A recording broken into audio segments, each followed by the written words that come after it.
periodismo investigativo. Señora ministra del Trabajo, Alicia Arango, muy buenos días. Muy buenos días para usted, doctor Fernando, para su mesa de trabajo y para todos los que nos están escuchando. Bueno, señora ministra, tiene usted una de las carteras que siempre han sido más difíciles y más complejas de manejar. Ahora tiene en el horizonte una huelga de FECODE, pues a lo que estamos acostumbrados de tiempo en tiempo, y tiene también en el horizonte nada menos que la discusión del salario mínimo. Su punto de vista sobre estos temas esenciales para la paz social en Colombia. Bueno, doctor Fernando, efectivamente hemos encontrado varios temas de protestas sociales y de huelgas en varias áreas. Es así que FECODE ya está anunciando un paro sin siquiera sentarse a negociar, sin siquiera sentarse a hablar. Yo creo que ante el silencio de las empresas y de los trabajadores no puede ser posible que se sienten a negociar después de la huelga o del paro. Otro tema que hay aquí muy difícil, doctor Fernando, es la diferencia entre paro y huelga. Aquí los paros son huelgas, aunque le digan paro, es una huelga de un día, de 3 horas o de 5, pero hace lo mismo que una huelga, que no es no trabajar. Sobre el tema del abuso, también han venido adelantándose conversaciones de arreglo directo, se supone que van hasta el 23 de septiembre, pero ellos dicen que no van, ellos dicen que van a ir a paro antes del 23 de septiembre si la empresa sigue endureciendo su posición. Otro que tenemos es la de Azonal Judicial. Azonal Judicial está protestando y yo creo que aquí tiene todo el derecho por todo el tema de los ascensores esos que se han caído en Cali y que al final se siguen cayendo y no ha pasado nada, causando un muerto y varios heridos, y se sucede con cierta frecuencia y esos ascensores no se han cambiado. Yo creo que tenemos la obligación de ayudar a que se cambien estos ascensores por la salud de ellos, especialmente pues la salud ocupacional. En este momento también tenemos unos problemas en el puerto de Buenaventura. En este momento hay una empresa que se llama TC Bueno que está amenazando con irse a huelga. Hay otros que ya han decidido seguir trabajando, pero seguimos con ese problema de esos 200 que han querido irse a huelga. Eso, doctor Fernando, es la situación que hoy tenemos de paros y de posibles, digamos que no tanto de paros como de situaciones delicadas sobre las cuales el Ministerio de Trabajo tiene que estar muy alerta. Sobre el Señora ministra, perdóneme, si me perdona un minuto antes de entrar al tema del salario mínimo. ¿Será que FECODE va a enfrentar algún día el tema central que hay en la educación de los niños pobres, que es doble? El de la jornada única y el de la calidad de la formación que se le está dando a los jóvenes de escasos recursos en los colegios oficiales. ¿Por qué los colegios oficiales son siempre los últimos en la graduación o en el ranking, o como quiera llamársele, de los colegios en el ICFES? ¿Por qué los niños pobres tienen que soportar eso? Por mala calidad del profesorado. ¿Será que ese tema va a ser también tema tabú ahora que está usted en el ministerio? Mi querido doctor Fernando, no puede ser tema tabú. Eso que usted ha descrito ahora es exactamente la situación que están viviendo los niños pobres de este país. Y eso no hay derecho, no hay derecho. Yo creo que FECODE se debe sentar a pedir las dos cosas que usted acaba de mencionar. Jornada única y mejoramiento de la formación de los profesores. Asimismo, como control de gestión de los profesores periódicamente, pero yo creo que si no hay otra manera de mejorar la educación en los sectores vulnerables de este país. Y eso sería muy injusto, seguir con esas diferencias entre los niños ricos y los niños pobres, porque lo más triste, doctor Fernando, es que al final hay muchos niños en situación, o muchachos en situación vulnerable que terminan graduándose inclusive de universidad. pero su formación es tan precaria que cuando se enfrentan a una entrevista, a un examen para entrar a cualquier empleo, siempre ganan los que han tenido una mejor educación, una mejor formación, una mejor nutrición, quedando por fuera muchachos que se han esmerado muchísimo en estudiar y que no encontrar trabajo les causa realmente una decepción muy grande en su corazón. Desde luego que sí. Claro, desde luego que ese es el gran tema y ese es un tema que está conectado con una cuestión que no se ha querido enfrentar, se ha soslayado, que es el tema de la educación bilingüe. Un muchachito que se gradúe hoy de bachillerato y que no sepa hablar inglés es casi un niñito analfabeta en otras épocas. El inglés es el lenguaje universal y este no es un problema de imperialismo, este es un problema de realidades. El mundo resolvió hablar inglés y la ciencia, la técnica, todas las cosas modernas vienen en inglés. ¿Cómo es posible que los niños educados por maestros de la FECODE no tengan acceso al inglés? De acuerdo, doctor Fernando. Mire, el tema del inglés es muy, muy precario. Y como dice usted, el inglés hoy es el lenguaje del mundo. Hoy todo el mundo tiene que hablar inglés para poder entender casi que de todas las materias. Y no es justo con los niños colombianos que ellos no sepan inglés y se van rezagando hasta el punto que no pueden comunicarse con el mundo cuando el mundo ya se globalizó. Yo estoy completamente de acuerdo con eso. La ministra de Educación, la doctora María Victoria Angulo, ha insistido muchísimo en el tema del bilingüismo.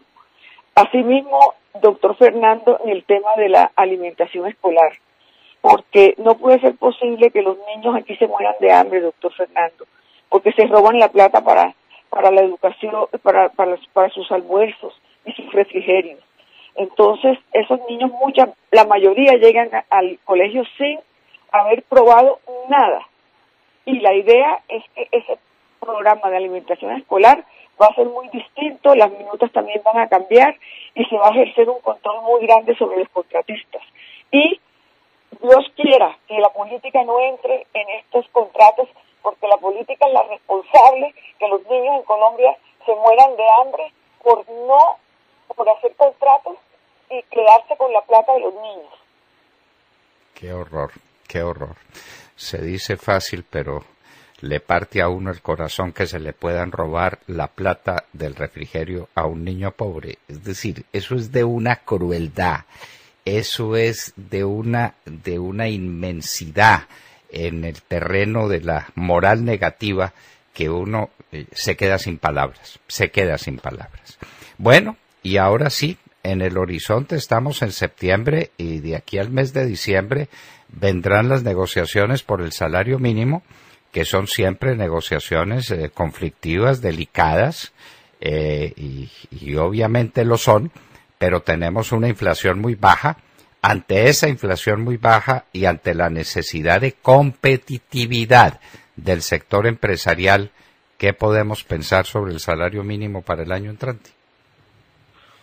Doctor Fernando, al llegar nosotros al gobierno, nos hemos dado cuenta, primero, que hay un hueco de 25 billones de pesos. Eso hace que la situación del gobierno para tomar ciertas decisiones, como por ejemplo el aumento del salario mínimo, se vea mucho más restringido que lo que el gobierno pensó.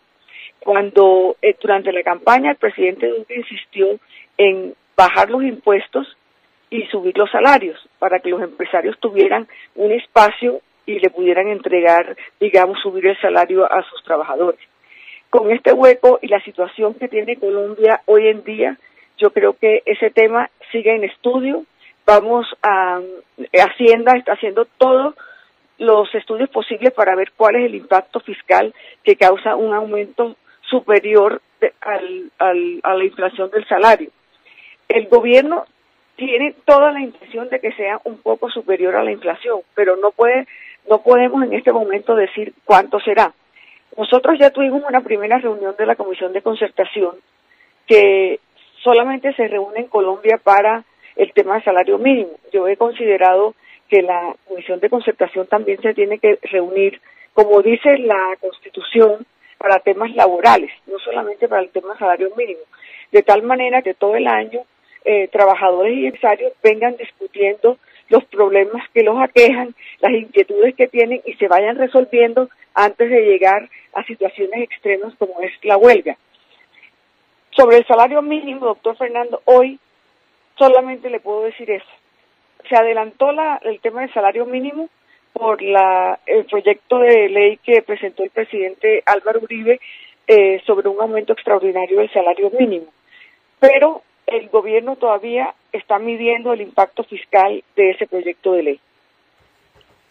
Claro, porque el patrono particular podría tener el descanso o el consuelo de que se le bajan los impuestos, pero el primer empleador que hay en el país es el gobierno.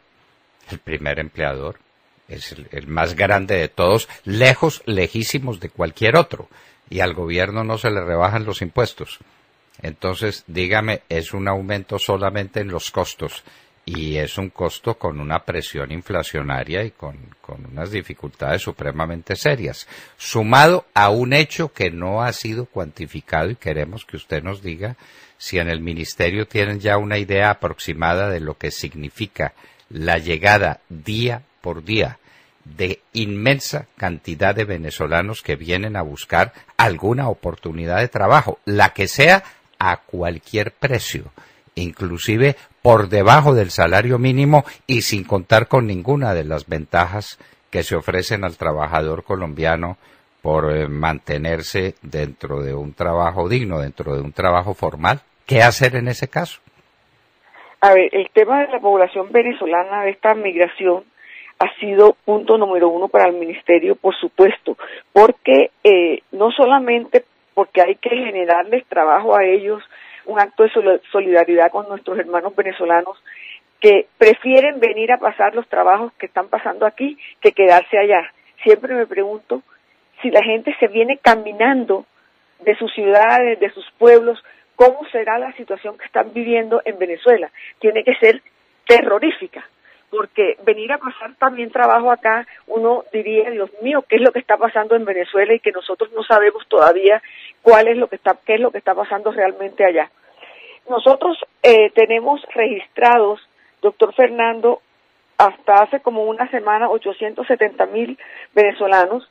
Me han dicho que ya eso ha crecido porque están entrando, ¿cómo le parece?, entre 5,000 y 10,000 diarios, lo que es realmente un escándalo. Hay una preocupación muy grande, efectivamente, por lo que usted está diciendo. Imagínese que hay algunos empresarios que desafortunadamente, y gracias a Dios no son sino algunos, muy pocos, que han decidido despedir personal regularizado de Colombia con todas las prestaciones para ocupar venezolanos que hoy en día, por su situación económica, por la situación de hambre que están pasando, se están empleando casi que por cualquier valor.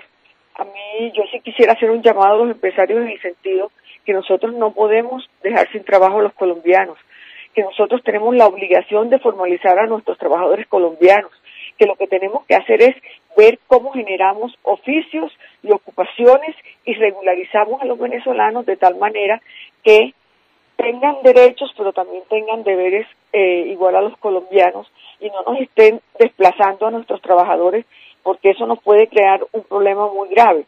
Asimismo, estamos recibiendo muchos problemas en los hospitales, en los centros de salud, porque ellos están copando eso, y usted sabe pues las condiciones de la salud en este país que no son las mejores, y están copando espacios de los colombianos.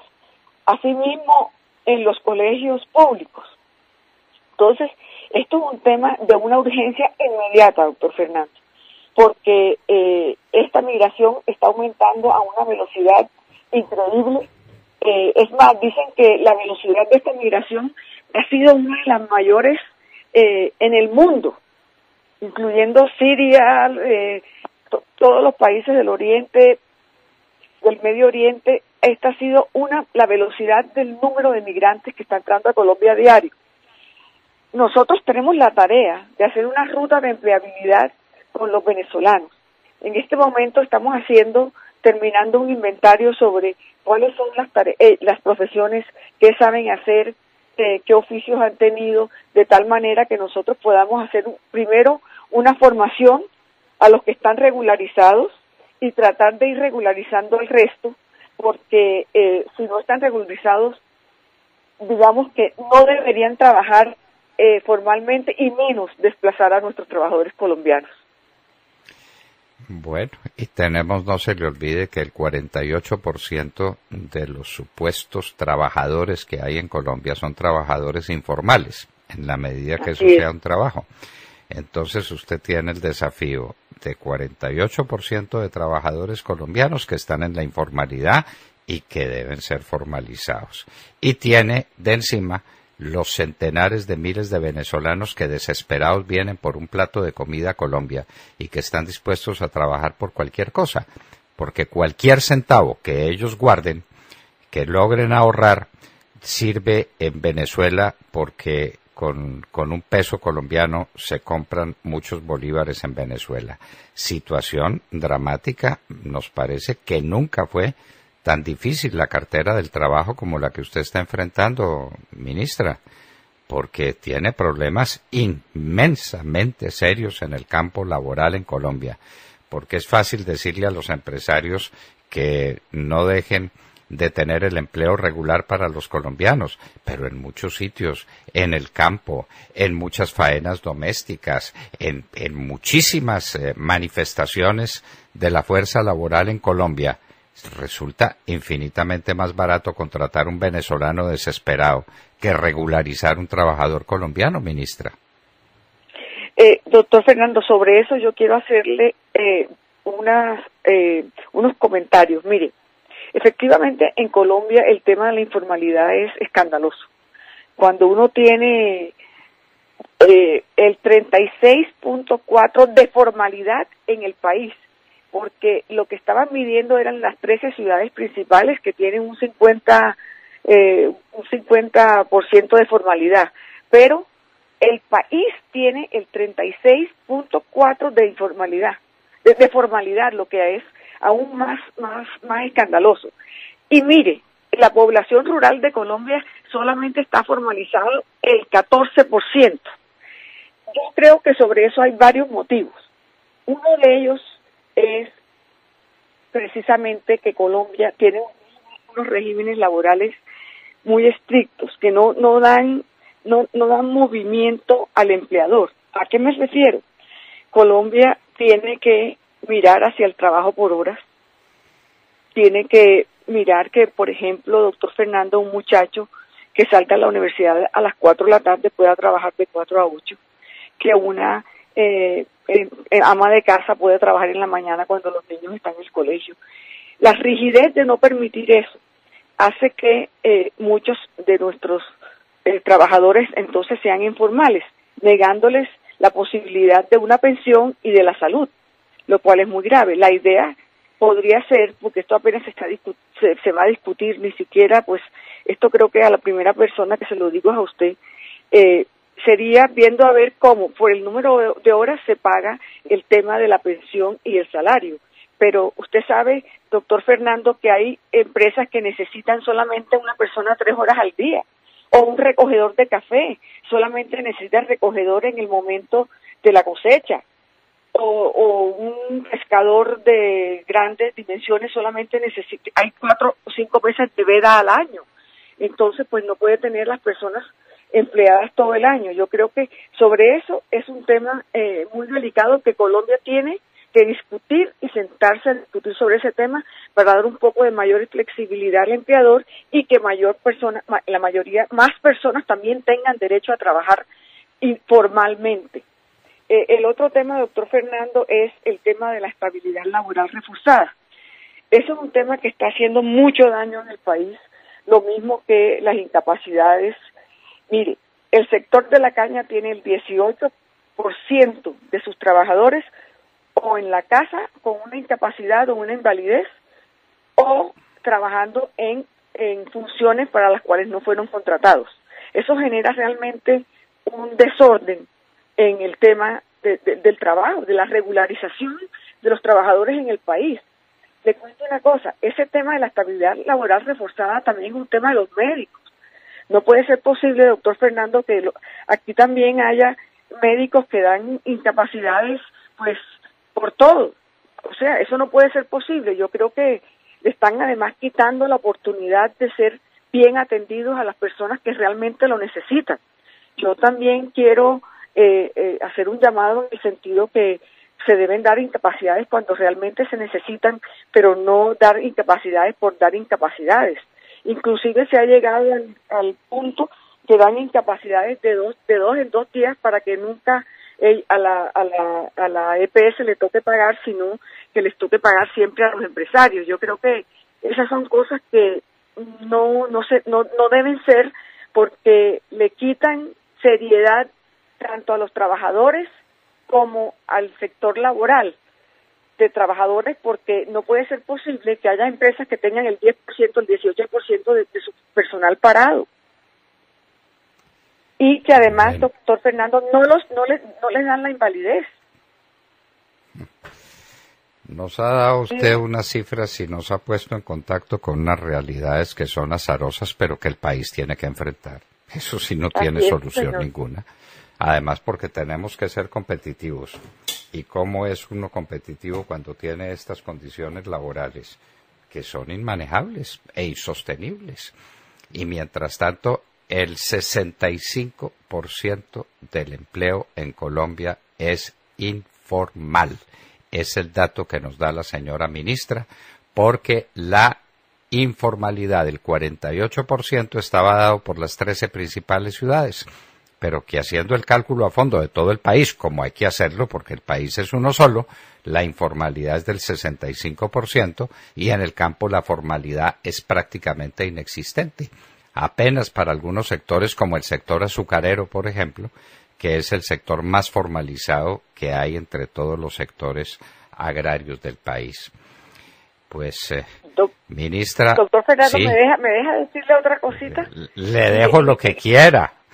Muchas gracias, doctor Fernando. Mire, en el Congreso actualmente hay un proyecto de ley que fue inicialmente presentado por la senadora Paloma Valencia sobre un piso mínimo social para los cafeteros. Ese proyecto se amplió al sector agricultor.